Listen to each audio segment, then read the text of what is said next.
Hello everyone! I'm wearing my pirate clothes today, my pirate scarf and my pirate vest and my pirate shirt because we're going to read a pirate book today. But does anyone know what's a pirate favorite letter? The letter R. That's silly. It's the letter R. There's a capital letter R, the lowercase letter r, and pirates like to go R. That's not the sound the letter makes, is it? The letter R goes R. Can I make that sound? R. Like ruler, and you have to row a boat.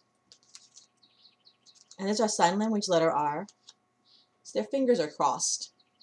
Just like that. I bet you can do that. So what letter is that again? That's our letter R. And I have a super fun book. This says, How I Became a Pirate. The author of this book is Melinda Long. The illustrator is David Shannon. Y'all remember David Shannon? He wrote those No David books. We didn't write this one, but he did draw the pictures. It looks like they are painted. Look at the back. Cool.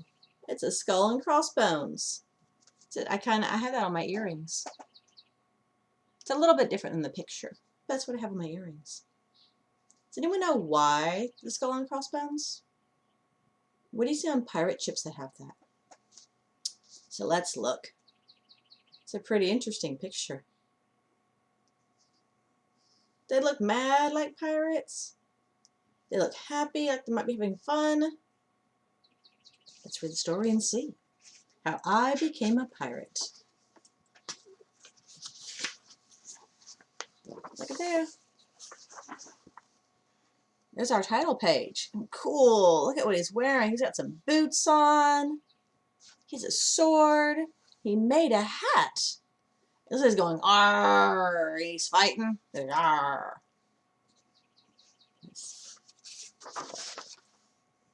Oh wow, that's a pretty super cool sandcastle. But what does he see out there in the background? Yep, it's a ship. It says, I'll go on this side so I can see the story. Pirates have green teeth when they have any teeth at all. I know about pirates because one day when I was at the beach building a sandcastle and minding my own business, a pirate ship sailed into view. I knew what it was because its flag had a skull and crossbones on it, because I could hear the pirates singing, "Hey ho, blow the band down." They're a little off key. Do you know pirates sang songs?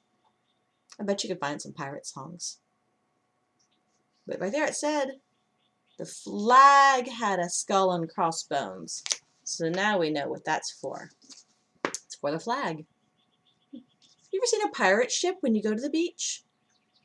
You have to check it out and see. I know there are some big masted sailing ships out there.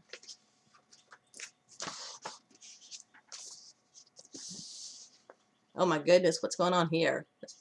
I tried to tell Dad, but he was busy setting up the beach umbrella.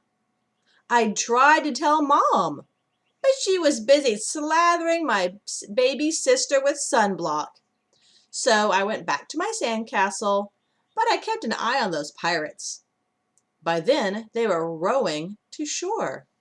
Do you see that little dinghy boat? That's what it's called, a dinghy. That's the little boat that they come to shore with.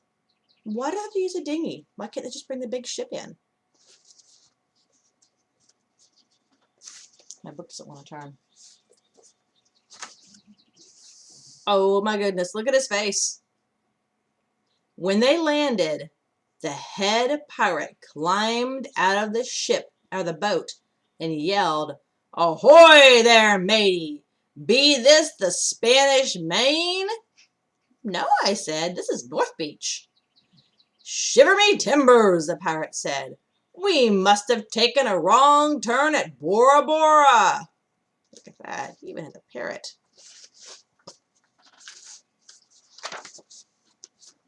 Whoa, look at those pirates. He walked around my sandcastle. He looked at the moat, then yelled back to his crew. He's a digger, he is, and a good one to boot. A good one to boot, the others agreed. What be your name, matey? The head pirate asked. Jeremy Jacobs, sir, I told him. Does anyone know, what is the head pirate called?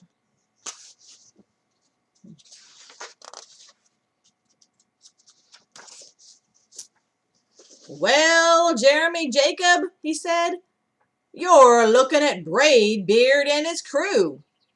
We've been needing a digger like yourself. We've a chest of treasure to bury. Aye, treasure, the others shouted. You're coming with us, Braidbeard told me. I didn't think Mom and Dad would mind, as long as I got back in time for soccer practice the next day. Uh-oh, there he goes with the pirate. Why is he called Braidbeard? That's his name. Look at those teeth. Uh-oh.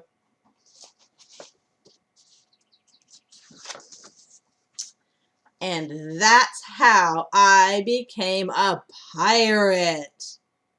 Whoa. There's a lot of pirates in that little bitty dinghy.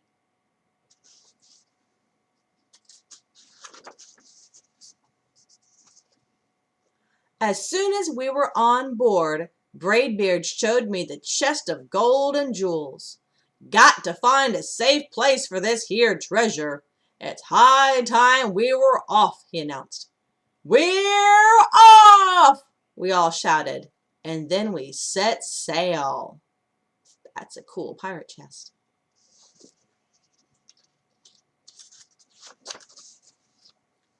There was plenty to do on board.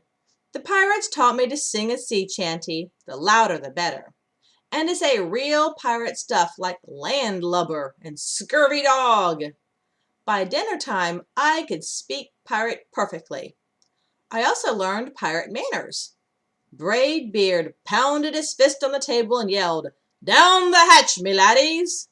Down the hatch! We all shouted. Braidbeard gulped his food and said, Hand over the meat! The meat! We all roared. Nobody told us to finish our spinach. There wasn't any. Or to chew up our carrots. They weren't allowed on board. We talked with our mouths full, and nobody said please or thank you.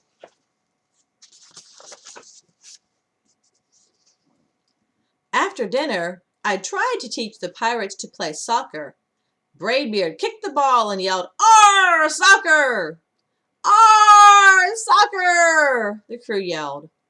Then everybody dove for the ball at once, and it rolled right off the deck. After it, me hearties! Braidbeard commanded. After it? We all whispered.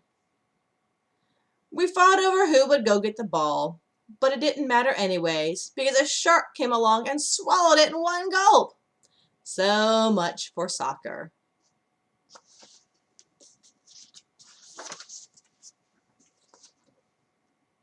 By now, it was past my bedtime, but nobody tells pirates to go to bed, to take a bath, or to brush their teeth. Maybe that's why their teeth are green. Pirates sleep with one eye open, just in case, and they don't change into pajamas, unless they want to. Pirates don't do anything they don't want to, except for maybe swabbing the deck. I want to be a pirate forever.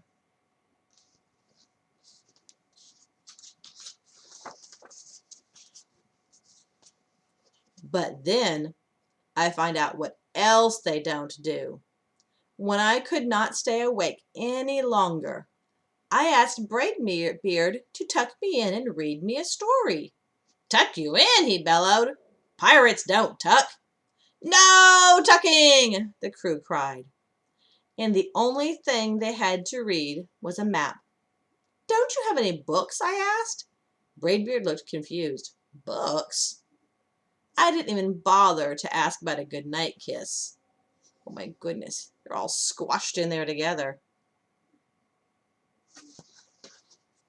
Sometimes I feel like that when my kids want to sleep with me.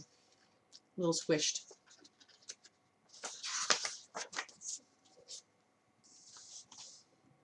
It wasn't easy to fall asleep without a story, but I was finally dozing off when a storm broke. Thunder boomed and lightning flashed. I tried to hide under the covers as waves slammed up against the ship, but I kept falling out of my hammock. I couldn't find anyone in the cabin. They were all on deck. "Lower the sails!" Braidbeard shouted. "Batten down the hatches!" Everyone ran around yelling and lowering and battening. Nobody had time to sit close and tell me it would all be over soon. Nobody even noticed me. I decided then that I did not want to be a pirate after all.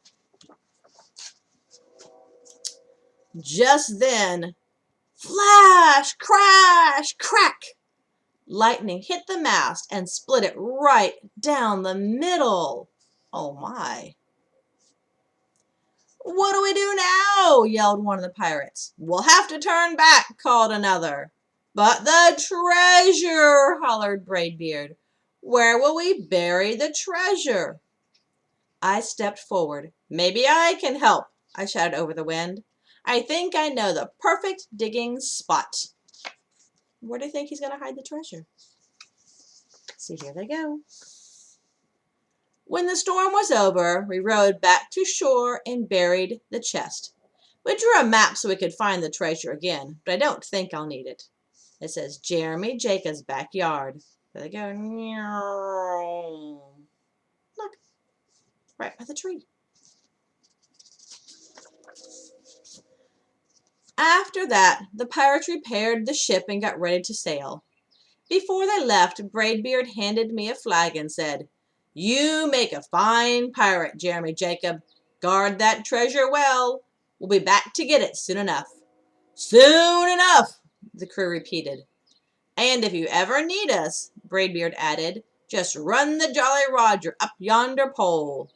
"Up yonder pole," the others shouted. "And maybe I will, but not today." So do you remember what does he have to do today? Yes, I have soccer practice. And look at that. His team shirt's called Pirates. He's on the pirate soccer team.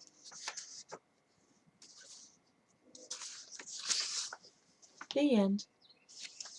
Look at that. The dedication's at the end of the book this time. It says, let's see, Melinda Long, the author, dedicates it to, says, "For my brother Mark, with whom I spent many hours in pretend adventures. For Gail, who loves him, and especially for Samuel Jess, the newest pirate in the family." And then David Shannon, the illustrator, dedicates it to, it says, "Hoist a tankard to Adam and Lizzie. Thar be a lot of pirate in them two." The end. I like this one. I like the illustrations. They're colorful. And there's a lot going on. It's a fun story about some fun pirates. And they go on an adventure. David goes on, well, sorry, Jesse goes on an adventure. I want you all to write your own story. You can write a pirate story. You can write adventures. You can talk about maybe another adventure that they could go on. You could look at some other books that they have. You can do your own R stories. And I will talk to you all later. Bye.